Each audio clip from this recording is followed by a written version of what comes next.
Bagaimana kalau kita datang ke kuburan orang tua, cari kerabat, kemudian kita membaca Al-Fatihah? Baca Al-Fatihah nggak ada contoh. Al-Fatihah untuk orang mati nggak ada contoh dan nggak akan sampai. Imam Syafi'i mengatakan demikian. Sebagaimana dikatakan oleh Al-Hafidz Ibnu Katsir ketika menafsirkan ayat dalam surah An-Najm ayat 39, wa an laisa lil insani illa ma sa'a. Seseorang tidak akan mendapatkan apa yang diusahakan. Kata Ibnu Katsir bahwa Imam Syafi'i berpendapat bahwa nggak bisa orang mengirimkan bacaan atau pahala kepada orang, nggak bisa, nggak akan sampai. Masalah ibadah kembali kepada masing-masing orang. Jadi Al-Fatihah nggak sampai. Begitu juga yang lainnya, bacaan Al-Quran. Kadang-kadang orang sudah meninggal dibacakan Quran. Orang disuruh membaca Al-Quran di mana? Di rumah. Terutama surah Al-Baqarah, di masjid baca Al-Quran, bukan di kuburan.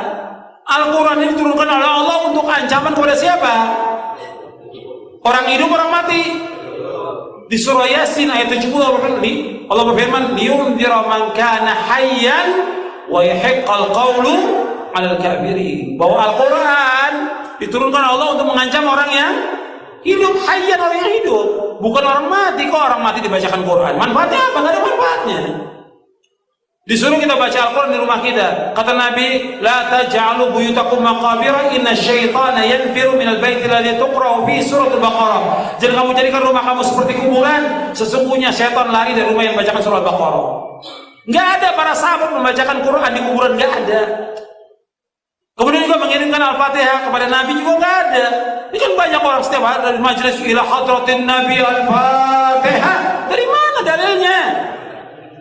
Dari mana dalilnya? Dari mana? Yang disuruh kita membanyakan apa?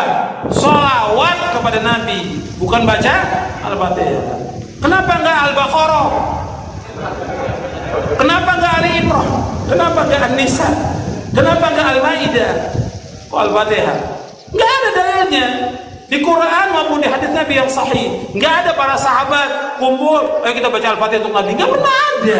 Enggak ada seluruh riwayat yang demikian dan enggak akan sampai. Perhatikan, yang Nabi mau kepada umatnya apa?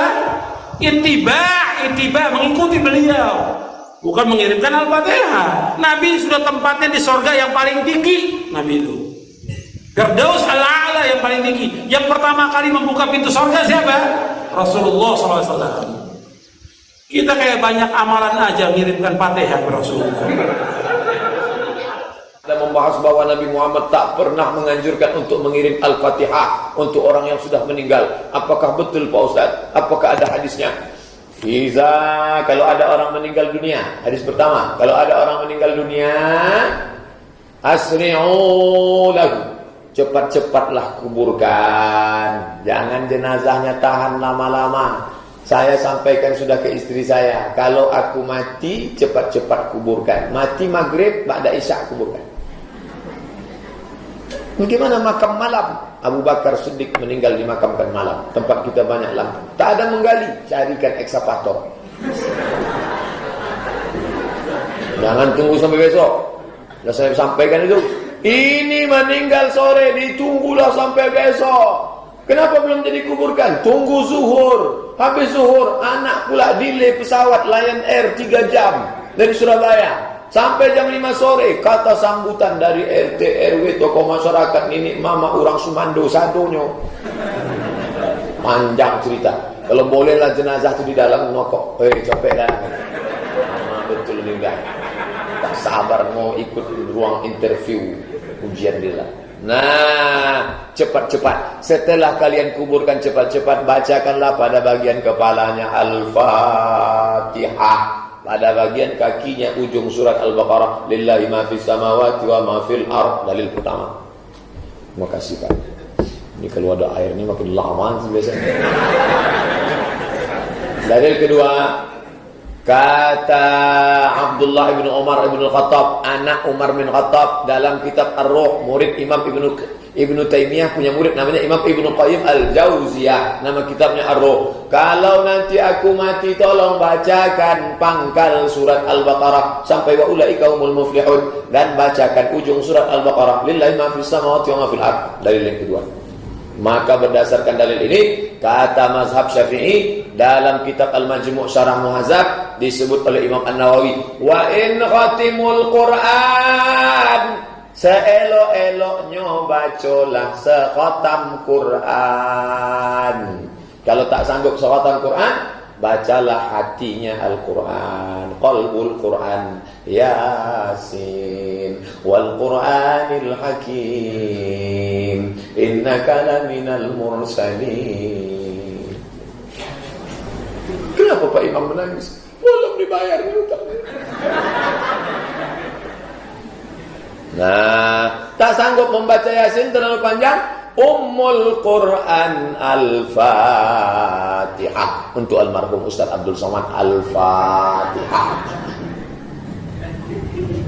Nah, cukup. Sampai tak Pak Ustaz? Sampailah. Dalil sudah saya bacakan. Udah itu tanya dulu. Sampai tak Pak Ustaz? Nah, coba bacakan. Balik lagi enggak? Enggak. Berarti sampai.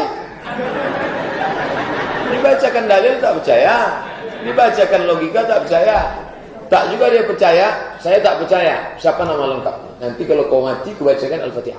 Teman-teman sekalian yang dimuliakan Allah Subhanahu wa taala, ziarah itu artinya kunjungan. Ziarah. Jadi saya menziarahi antum, berarti saya mengunjungi antum. Mau kemana Ustaz Adi? Mau ziarah. Mana? Ke Pak Lutfi. Pak Lutfi di mana? Di Lampung. Kan Pak Lutfi masih hidup.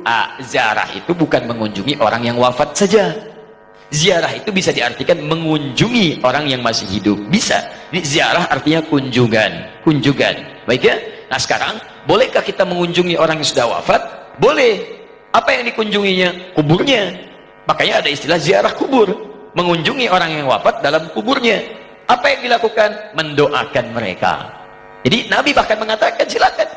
Lihat-lihat. Kuntu nahaitukum an ziyaratil kuburi fal'ana fazuruha. Itu dalilnya. Dulu saya pernah larang Anda untuk ziarah kubur. Dulu itu saat iman lemah. Ada kebiasaan di jahiliyah, kalau ada orang meninggal, itu mereka meratap-ratap untuk menunjukkan bahwa orang ini orang baik. Diratap, ada yang rubuk-rubuk rambut, ada yang mukul-mukul begini. Bahkan nanti gini, saking populernya kesan itu dianggap orang baik, sampai ada jasa penyewaan orang nangis. Jasa nyewa orang nangis. Jadi kalau ada dikenal orang buruk misalnya, disewa nih berapa orang rombongan untuk nangis saja, nangis terus meratap-ratap. Ada itu zaman jahiliyah. Jadi begitu ada kebiasaan seperti itu, jadilah kultur di masyarakat. Biasanya budaya itu muncul karena biasa. Biasa itu dari kebiasaan. Kebiasaan begitu jadi tradisi nantinya. Maka ketika ada tradisi itu kuat di masyarakat, iman mulai lemah. Di awal-awal iman masih lemah maksud saya. Karena masih lemah, belum ada penguatan tauhid yang kuat, muncul kebiasaan itu, maka dilarang oleh Nabi sallallahu alaihi wasallam untuk sementara waktu ziarah kubur. Larangan datang. Kenapa dilarang? Bukan gak boleh ziarah. Bukan gak boleh ziarah. Larangannya karena dikhawatirkan ketika ada yang meninggal, tradisi tadi lebih kuat daripada awal-awal keislaman, muncullah seperti itu. Sehingga maaf, iman yang seharusnya muncul, teman-teman sekalian, itu terhenti, terbatasi oleh nilai-nilai tradisi yang tadi. Maka setelah imannya kuat, paham bisa membedakan, mana doa, mana diskusi, mana ceramah, mana ngobrol, ya kan? Mana kemudian teman-teman sekalian bisa mendoakan dengan baik, mana yang bisa meningkatkan iman, mana yang bisa mengurangi iman. Dari situlah kemudian, ini yang paling menarik, muncullah sabda Nabi, kuntu nahaitukum an ziyaratil kuburi. Dulu saya larang kalian ziarah kubur karena dikhawatirkan kalian meratap, minta-minta pada yang tidak baik. Fal'ana fazuruha. Sekarang ziarahi. Di ziarah kubur itu hukumnya boleh. Sekarang antum katakan, saya ingin ziarah Wali Songo. Boleh. Apa yang dilakukan saat ziarah itu? Turunkan lagi hadis-hadis Nabinya. Doakan mereka. Apa doanya? Salam dulu. Assalamualaikum ya ahlad diyar. Minal mu'minina wal mu'minat. Wal muslimina wal muslimat. Wa nahnu insya'allahu bikumul lahiqun. Ziarah. Bahkan antum kepada Nabi ke Madinah, ziarah. Begitu setelah selesai salat Raudhah, antum lewat Babu Salam, lewat itu kan ziarah. Assalamualaikum ya Rasulullah. Assalamualaikum ya Abu Bakr. Assalamualaikum ya Umar radhiyallahu taala anhuma. Antum ke Baqi ziarah. Assalamualaikum ya ashaban Nabi sallallahu alaihi wasallam. Assalamualaikum ya ahlad diyar. Minal mu'minina wal muslimin wal mu'minat wal muslimina wal muslimat wa nahnu insyaallahu bikumul lahiqun. Datang ke Wali Songo, ziarah. Apa darahnya? Sampaikan salam. Salamnya yang tadi. Setelah itu apa? Itu sunnah Nabi, berdoa. Allahumma ighfir lahum warhamhum wa'afihim wa'fu anhum wa akrim nuzulahum wa wasi' madkhalahum wa naqqihim minal khataaya kama yunaqqa thawbul abyadu minad danas. Doakan mereka. Ya Allah, alirkan pahala pada mereka. Ya Allah, berikan kemuliaan pada mereka yang telah membawa risalah dakwah ke Nusantara. Ya Allah, muliakan keluarganya. Ya Allah, berikan kekuatan ya Allah kepada keluarganya dalam keadaan yang terbaik. Selesai, itulah ziarah kubur. Lalu sampaikan, ya Allah, kami pun sadar kami kapan pun akan diwafatkan. Maka wafatkan kami ya Allah seperti Engkau wafatkan mereka dalam keadaan yang terbaik. Sudah. Makanya kata Nabi, cara terbaik meningkatkan iman, mengunjungi, berziarah atau ingat pada kematian. Sering lewat alam kubur mengingatkan kita mendekatkan diri pada Allah Subhanahu wa taala. Yang tidak boleh, maaf, minta-minta di kuburan. Pegang nisan, kan? Pak, tolong, Pak, cucu saya mau lahiran, tolong. Makanya saya datang ke sini. Untuk ngapain datang ke situ? Yang di situ saja nggak bisa keluar. Antum itu yang di situ. Nah, itu yang tidak tepat. Jadi yang dilarang itu minta-minta pada yang tidak dibenarkan. Kalau zarahnya nggak ada masalah. Lalu bagaimana kemudian menyikapi yang seperti ini? Antum bikin zarah. Cari ustadz yang bagus. Datang kemudian, di situlah diadakan taklim. Terangkan, ini loh risalahnya. Saya pernah itu. Ya, tur jejak Islam di Nusantara. Bukan Islam Nusantara, jejak Islam di Nusantara. Beda antara Islam Nusantara dengan jejak Islam di Nusantara. Kami susuri Pak, sampai ke Aceh Pak. Aceh, dari Aceh. Kami kunjungi makam Syekh Abdul Rauf As-Singkili. Datang. Terus saya terangkan taklim dulu. Syekh Abdul Rauf itu masuknya ke Aceh seperti ini, kemudian menyampaikan begini, risalah Islamnya begini. Setelah itu kita datang, mana buktinya beliau ada, kita kunjungi sampai ke tempat makamnya, dari kuburannya, masuk ke situ kita berdoa, saya pimpin doanya, begini cara berdoanya, sampaikan begini, sudah, ayo kita pulang. Saya sampai ke Lasem untuk menelusuri jejak Islam di Nusantara ke arah wilayah Jawa Tengah sampai ke Jawa Timur. Nah, ujung Jawa Tengah ke Lasem saya tunjukkan, ini dulu ada Sunan Bonang di sini. Teman-teman sekalian, nama aslinya ini, asalnya begini, ininya begini, ininya begini. Dari mana taunya? Apakah itu fiktif? Ayo kita lihat. Susuri tempatnya. Ini tempat beliau. Ini tempat awal merapatnya. Ini tempat keluarganya. Ini pas sujudannya. Sampai saya hitung berapa anak tangga sampai ke atasnya. Yang merawat tempatnya itu sampai ke sujudannya. Yang merawatnya namanya Pak Abdul Halim. Begitu antum naik sampai ke atas, sebelah kiri. Di situ antum temukan nanti yang pegang kuncinya Pak Abdul Halim. Ketika bertemu dengan beliau, indah sekali. Pak, ini bukan makam ya.